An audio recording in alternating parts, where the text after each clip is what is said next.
there exists a curse within self-improvement. And what I mean is that no, not self-improving is bad. No, no. I think that is one of the greatest things in mankind. But self-improvement, the type of lifestyle or the type of like people who exist, that is the curse. So what I mean is like this. So I was a big fan of Hamza. I mean, like, he was the reason why I started self improving, and I am forever thankful for him for making this life possible for me. He was literally the first video I saw in, I think it was 2022 November, but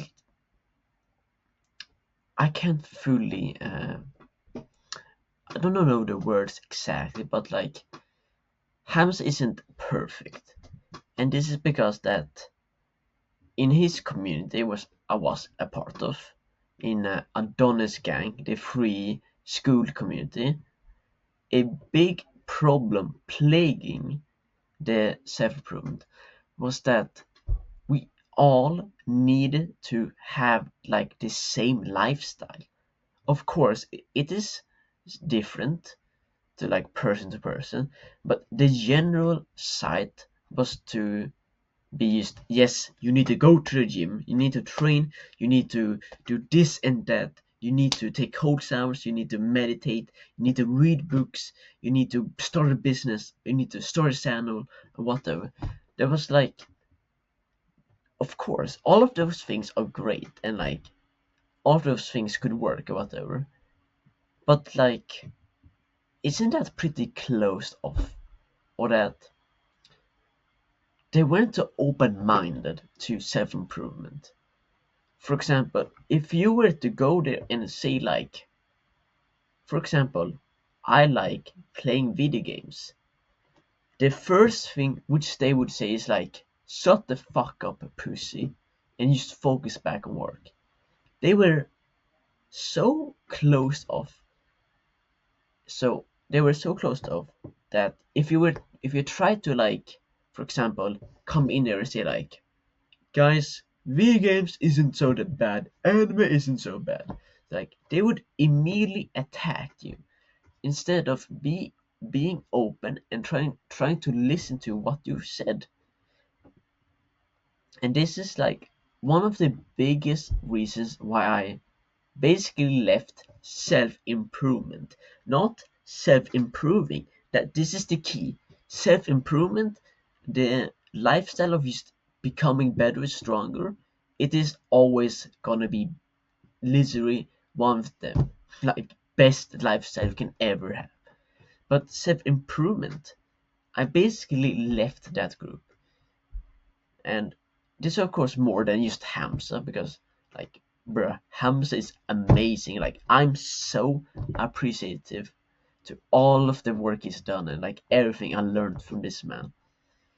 But they were all still so closed minded. And of course, like, sometimes you need to be affirmative with your own ideas. I mean, like, you can't just let other people ragdoll your ideas or philosophy or whatever. You need to be strong, but you should still be open minded and listen to what they say.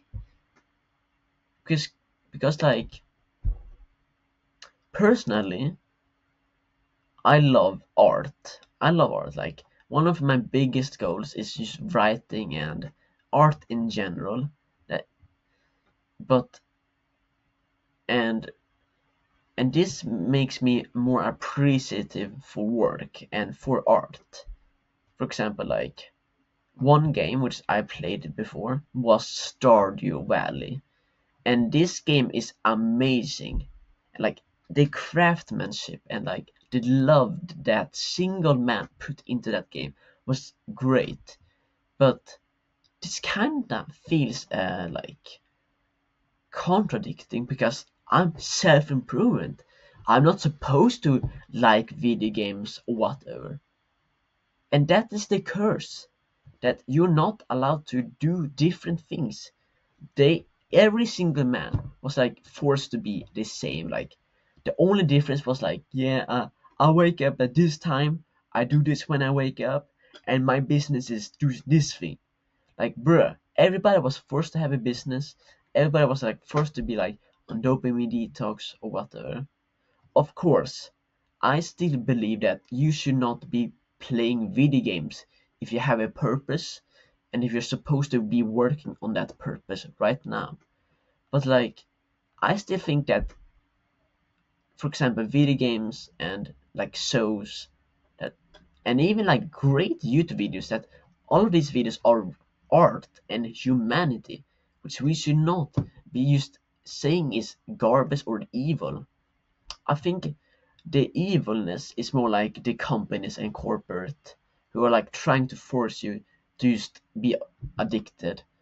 And the evil is like if you continue to do it, if you continue to, for example, you say like you're supposed to be working but you're just playing video games. That is of course bad, but like there's still love in art. I mean, like, even uh, like, of course there's many games, for example, which is bad. For example, I would say like most shooter games which have microtransactions, they are like all of them are basically bad. No love, no like trying to give you a message or whatever. Like the only one I know is like, I think it's Counter Strike and like, I don't know, Fortnite. But like games like, for example, like Subnautica, Minecraft, Raft, Stardew Valley. I can't so many, but all these games which are like made with love, those are like generally really good. And the only like evil thing which happens is that if you are abusing it, like games aren't like forcing you to play. It is you who are playing. So, for example, you shouldn't hate video games. You should hate the addiction, but you should you shouldn't think that all of humanity who loves programming, who loves makes games, that those people are evil. And yeah, I'm sorry if I focus into specifically video games. Like, I hope that you can understand. But what I mean is that self-improvement is cursed, that they are so close-minded that everybody is basically the same. I mean, like, who is the target audience? Young, male, probably a teenager who wants to, I don't know, make money from business, who wants to fuck 10 girls, who want to lead a great life, whatever. Like this red pill Adonis type of people. They all are just close-minded.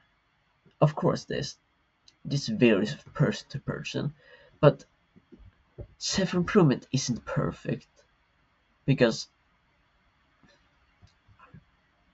I can't find the words really, but it is cursed because they all need to live the same life, and this makes people who could be on self-improving, makes them not be able to like fully accept or understand. I mean, like, for example,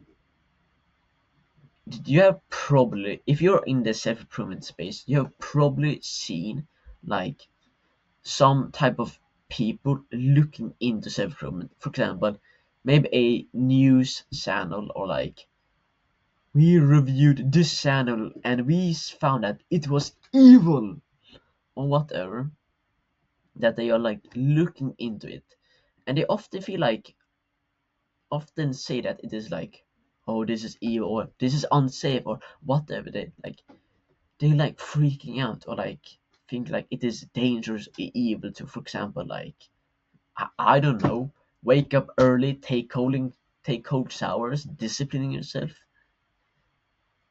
And and the reason why I believe that is happening is that, of course, many of those people are saying that because they are not fully like understanding the idea or that they think it isn't worth it to be so disciplined, or that they are just themselves undisciplined, living miserable lives, and they are just overreacting, whatever.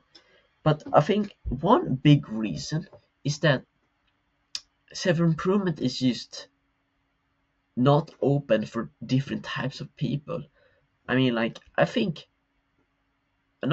know that self-improvement can be amazing for people who love eating candy, who still want to eat candy even when they are like want to be disciplined, whatever. And that's completely fine. I mean, like, it is their life, and we shouldn't be like, oh, you shouldn't eating candy, because that type of mindset of being closed-minded is just making them less attracted to self-improving. For example, my parents, especially my mom, she became really worried when I started speaking in a we, not I, but we, as all of guys in like Adonis gang and everything like that, for like 1.5 years ago. So it became really when I started saying like, we don't like this, we don't do this, we are doing this, and that scared her because it felt like for her, I think, like a big group of just young men who just rebelling or just doing evil stuff. Of course, she knew it wasn't evil, but it felt scary for her, and this just stems from the reason that it is just closed off for the people who could do it. I mean, like, if you're self-improving, you need to do at least like 10 things to be able to consider yourself self-improving. And of course, I think that you should do a lot of things to self-improve because you just live the best life. But you shouldn't be just doing things because they say you should do it. You should do things because of your own reasons. I don't take cold showers because they are cool.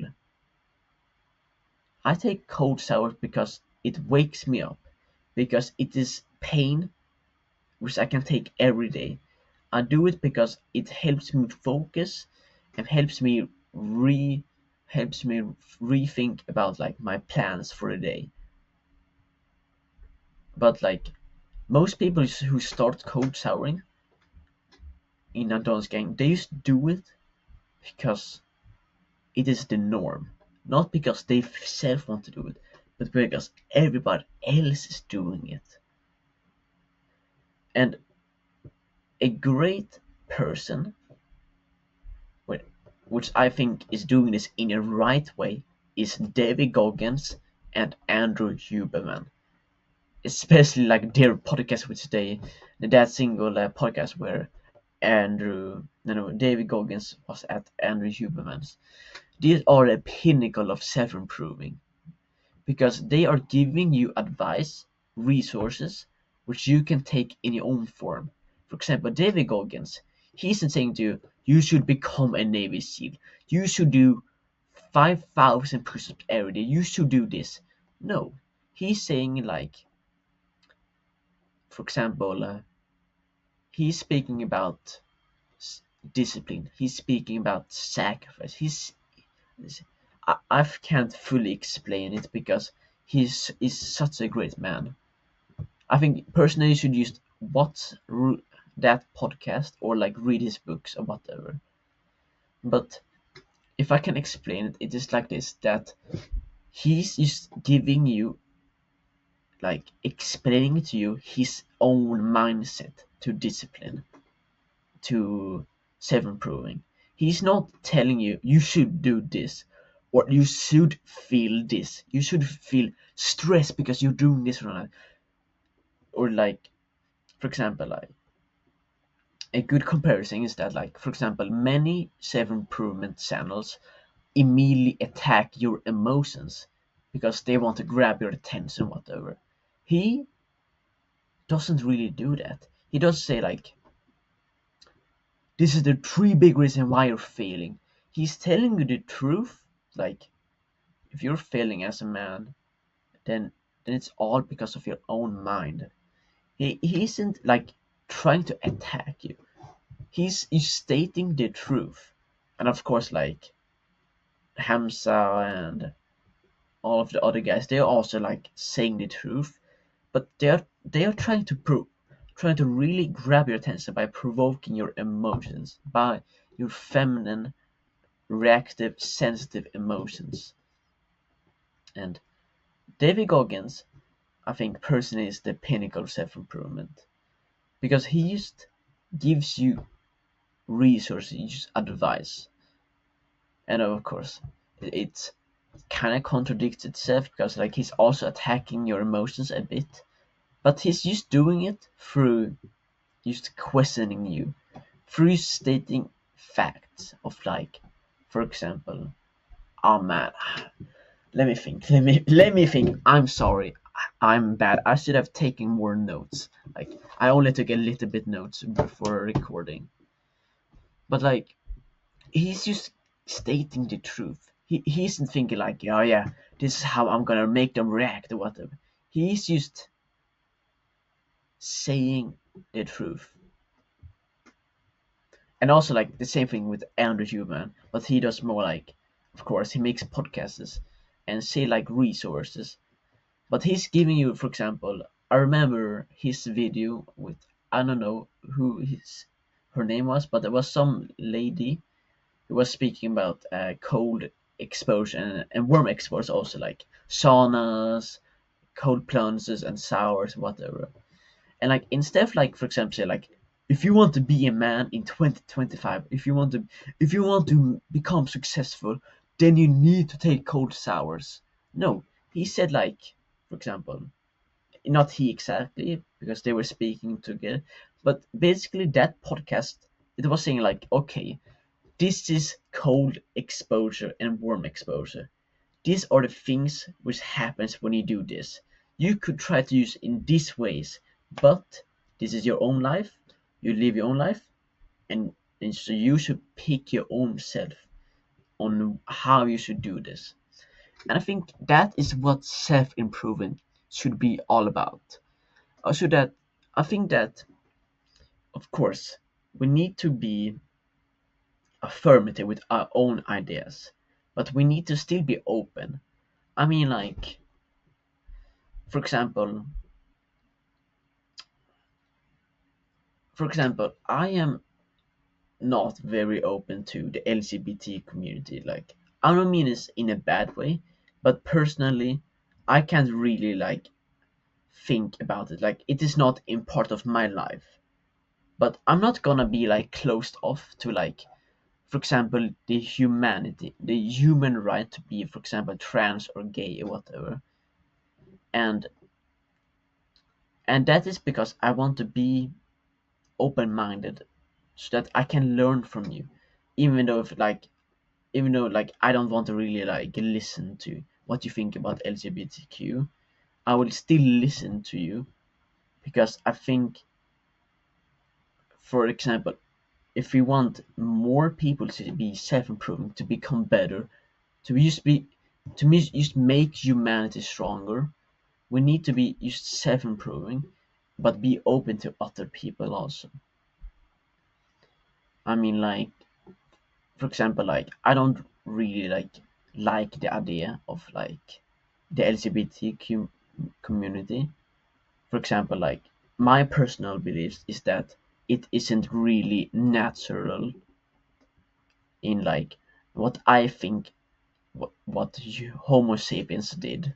I'm not saying this as the reason. I'm not saying this as a fact. I'm just saying this what I believe. And but it would be really retarded of myself if I just were closed off to like, for example, if you have like a comment down below of like something, it could be like whatever, something which you probably think it would be challenging for me to my beliefs, then like it is really great if you were to like write it down, because then it just makes me like, for example, makes me be able to like think in other perspectives than just myself, because the curse of self-improvement is that they all just start to just do the same thing, start to like parrot the same thing, start thinking in the same way. Why not thinking about the damn self? That they are not self-sufficient, that they need a person to tell them how to think, not like this is the facts about the world, and then they learn from themselves, then they start to think for themselves. I don't know, I am not the best, but I hope that you can understand what I mean with the curse of self-improvement. And what we can do is that we should just be open-minded. We should, of course, we should be affirmative. We should be self-sufficient with our own ideas, but we should be open-minded and give a opportunity to everything. Even, for example, if you hate video games, then I still think you should be open-minded to video games. Because like those, because video games and like YouTube videos and like shows or whatever, animes, whatever, those are art, for example, which we can learn from, which just is art which people put in. But something as porn, that is just lust. That is just taking advantage of your horniness. There is no like love in a porn star. I mean, like symbolically, physically, there's a ton of love in them. But like, for example, porn, it is that is just. Do I even need to explain it? It is not art. It is not love. It is not like we are trying to. We made a game which is like based off our emotion. No, that is just people taking advantage of deep desires. So yeah, if you, I don't know, but if you also agree with like the curse of self improvement, like with like the group, for example, like Andrew Tate, like everything, like for example Andrew Tate does. For example, he was great with making men more disciplined, but he was also like a bad force of energy because it made people, the public, see like self-improvement or like being rich or successful, seeing that as like evil or scary or like wrong, whatever. Like if you agree with that, then like what, then like what is my call to action which I should give you? Yeah, you should write your own thoughts about this. And if you like it, then if you like this video, then you could probably give it a like or subscribe if you really would love to. And thanks for listening to my own thoughts. Next video is gonna be a lot more structured. Like my idea was to speak about Andrew Tate and explain about what he did and the self-improvement, but then I just fucking forgot. Next video is gonna be a lot better. Thank you for understanding.